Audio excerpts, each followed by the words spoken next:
Handwriting classes. આજે ગટ્ટુ ચિંકીની સ્કૂલમાં parents teacher meeting હતી અને મમ્મી સ્કૂલે આવી હતી અને ગટ્ટુ ચિંકી ઘરે બેઠા બેઠા નર્વસ થતા હતા કે ક્યાંક ટીચર એમની ફરિયાદ ન કરે. હવે તો મમ્મી આવતી જ હશે ચિંકી. હા ગટ્ટુ, મેમ મમ્મીને આપણી ફેર કોપી ઘરે ભૂલી જવાની કમ્પ્લેન ના કરે તો સારું. હા ચિંકી, ખબર નહીં શું થશે. એવામાં મમ્મી ઘરે આવે છે અને તે બહુ સિરિયસ હતા. શું થયું મમ્મી? કહો ને, બધું ઠીક તો છે ને? મમ્મી સોરી, હવે અમે ક્યારે પણ ફેર કોપી લેવાનું નહીં ભૂલીએ. શું? તો તમે બંને આવું પણ કરો છો? ના ના, એ તો કંઈ નહીં. તે બધું છોડો. મમ્મી, તમે અમને એમ કહો કે તમે કંઈ બોલી કેમ નથી રહ્યા? મેમે તમને શું કીધું? ગટ્ટુ, મેડમે એવું કીધું કે તું સારું ભણે તો છે પણ તારી હેન્ડરાઇટિંગ બહુ જ ખરાબ છે. મેડમ કહેતા હતા કે તેમને ખબર જ નથી પડતી કે તું આન્સર શીટમાં શું લખે છે. એવામાં એ તને સારા માર્ક્સ કેમ ના આપી શકે? આ સાંભળી ચિંકી હસવા લાગે છે અને મમ્મીને કહે છે, હા મમ્મી, મને તો લાગે છે કે ગટ્ટુ મોટો થઈને ડોક્ટર બનશે. શું? પણ એમ કેમ ચિંકી? કારણ કે ડોક્ટર્સની હેન્ડરાઇટિંગ પણ કોઈ ના સમજી શકે ને. ચિંકીની વાત સાંભળી ગટ્ટુ પણ હસવા લાગે છે, પણ ત્યાં જ તેમને મમ્મી વઢે છે અને કહે છે, ચિંકી, આ કોઈ હસવાની વાત નથી. પપ્પાને આવવા દો ઘરે, તે જ કહેશે કે આગળ શું કરવાનું છે. પપ્પાનું નામ સાંભળી ગટ્ટુ તો ડરી જાય છે, પણ એ કરી પણ શું શકતો હતો. સાંજે પપ્પા આવે છે અને મમ્મી તેમને બધી વાત કહી દે છે. પછી તો આપણે ગટ્ટુની હેન્ડરાઇટિંગ ક્લાસીસ લગાવવી જોઈએ. તેનાથી તેને હેલ્પ મળશે અને ઓટોમેટિકલી તેના માર્ક પણ વધી જશે. હા, સાચું કહ્યું તમે. અહીં ઘરની નજીકમાં એક હેન્ડરાઇટિંગ ક્લાસીસ છે. આ સાંભળી ચિંકી ગટ્ટુને ચીડાવે છે અને કહે છે કે, અરે વાહ ગટ્ટુ, તું તારા નવા ક્લાસીસમાં ખૂબ એન્જોય કરજે. ચિંકી, તે એકલો એન્જોય નહીં કરે, એની સાથે તું પણ એન્જોય કરીશ. શું? તેનો શું મતલબ પપ્પા? ચિંકી બેટા, તેનો મતલબ એ કે તું પણ ગટ્ટુ સાથે હેન્ડરાઇટિંગ ક્લાસીસમાં જઈશ અને તેનો સાથ આપીશ. તું ભૂલો તો વધારે નથી કરતી, પણ તારી લખવાની સ્પીડ બહુ જ ઓછી છે અને તેનાથી તને ફાયદો જ થશે. ઓ નો ગટ્ટુ, તારા લીધે હું પણ ફસાઈ ગઈ. મારો બહુ મજાક ઉડાવતી હતી ને ચિંકી, હવે મજા આવશે. બીજા દિવસે સાંજે મમ્મી ગટ્ટુ અને ચિંકીને હેન્ડરાઇટિંગ ક્લાસમાં લઈ જાય છે. ગટ્ટુ ચિંકી, ક્લાસ પતાવીને સીધા ઘરે આવી જજો, okay? Okay mummy. Gattu Chinki જુએ છે કે તેમની જેમ ક્લાસમાં બીજા બાળકો પણ બેઠા છે. એવામાં એક મેમ ક્લાસમાં આવે છે અને બધા બાળકોને એક એક વર્કબુક આપી દે છે. જુઓ બાળકો, આ વર્કબુકમાં તમારા માટે એક્સરસાઇઝીસ આપવામાં આવી છે અને સૌથી પહેલા હું તમને કર્સિવ લેટર્સ વિશે જણાવીશ અને તમારે તેની પ્રેક્ટિસ કરવાની થશે અહીંયા જ ક્લાસમાં. અને હા, પછી હું તમને ઘરમાં કરવા માટે હોમવર્ક પણ આપીશ. Okay ma'am.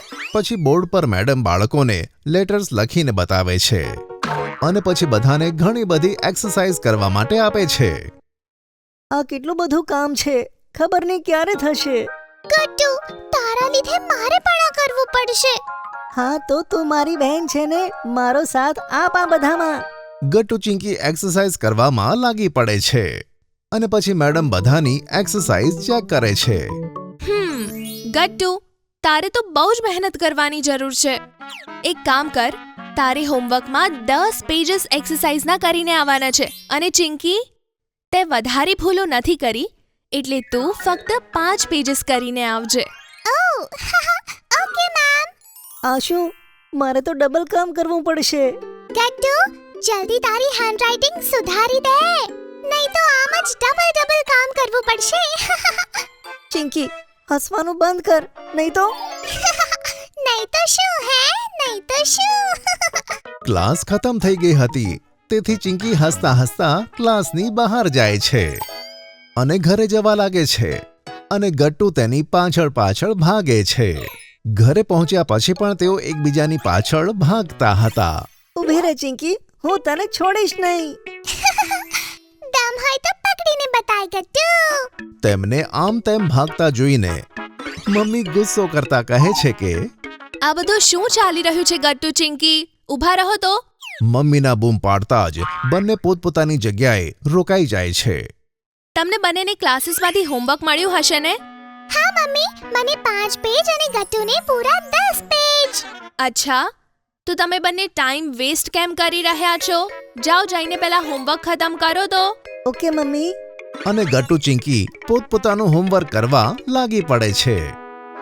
થોડી વારમાં જ ચિંકીનું હોમવર્ક પતી જાય છે, પણ ગટ્ટુ હજુ સુધી હોમવર્ક કરતો હતો. મારું તો હોમવર્ક થઈ ગયું. હવે હું જાઉં છું રમવા. ના ચિંકી, થોડી વાર રોકાઈ જા ને, મને પણ પતાઈ દેવા દે ને. અરે ગટ્ટુ, તારે તો હજુ બહુ જ કામ કરવાનું છે. તું આરામથી કર, ત્યાં સુધી જઈને હું રમું છું. સારું, જા તું. હું પણ બસ 10 મિનિટમાં કરીને આવું છું. પણ 10 મિનિટની ક્યારે 1 કલાક થઈ જાય છે ખબર જ નથી પડતી. યસ, ફાઇનલી બધું થઈ ગયું. હું પણ જાઉં છું રમવા. પણ જેવો ગટ્ટુ પોતાની બુક્સ મૂકે છે અને બહાર જવા માટે તૈયાર થાય છે, ચિંકી રમીને પાછી ઘરે આવે છે. હું ઘરે આવી ગઈ. અરે ચિંકી, તું પાછી કેમ આવી? પાણી પીવા આવી છું. હવે તો હું પણ રમવા આવવાનો હતો. ચાલ આપણે સાથે જઈએ. અરે ગટ્ટુ, બહાર અંધારું થઈ ગયું અને બધા ફ્રેન્ડ્સ જતા રહ્યા. હવે આપણે બહાર જઈને શું કરીશું? શું? ઓ નો, હું તો રમી જ ના શક્યો. બધો સમય હોમવર્ક કરવામાં જતો રહ્યો. સોરી ગટ્ટુ, પણ હવે આપણે કંઈ ના કરી શકીએ. એક કામ કરીએ તો કાલે રમવા આવજે.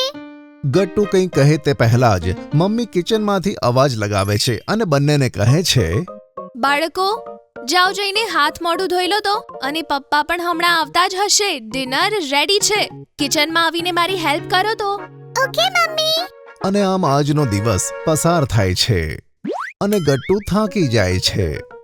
બીજા દિવસે સ્કૂલેથી આવ્યા પછી થોડી વારમાં જ ગટ્ટુ અને ચિંકીને હેન્ડરાઇટિંગ ક્લાસ માટે જવાનું થાય છે. પણ જેવો જ તે ખુશ થઈને મેડમને પોતાનું હોમવર્ક બતાવે છે, મેડમ વખાણની જગ્યાએ ગટ્ટુને કહે છે કે, આ શું? શું થયું મેમ? મેં બધું હોમવર્ક કર્યું તો છે ને? પણ તે હોમવર્ક કેટલી ઉતાવળમાં કર્યું છે.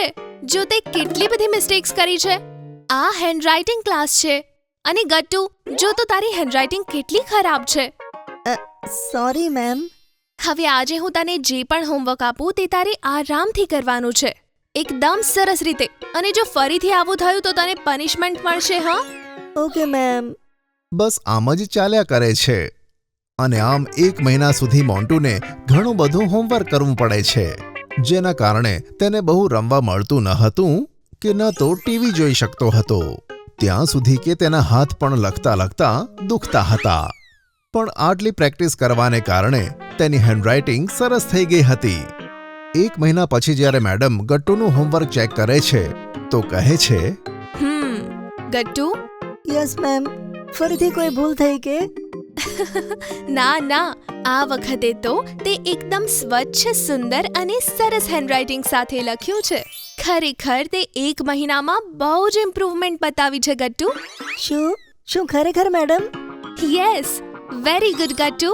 આ લે, આજના હોમવર્કમાં હું તને એક સ્ટાર પણ આપું છું. અને પાછળની બેન્ચમાંથી ચિંકી ગટ્ટુને ધીમેથી કહે છે, અરે વાહ, વેલ ડન ગટ્ટુ. ફાઇનલી હવે તારે મારાથી ડબલ હોમવર્ક નહીં કરવું પડે અને આપણે સાથે રમવા જઈ શકીશું. હા ચિંકી, સાચું કીધું તે. જો તમને અમારી વાર્તા ગમી હોય તો પુન ટુન કિડ્સને લાઈક, શેર અને સબસ્ક્રાઇબ કરજો.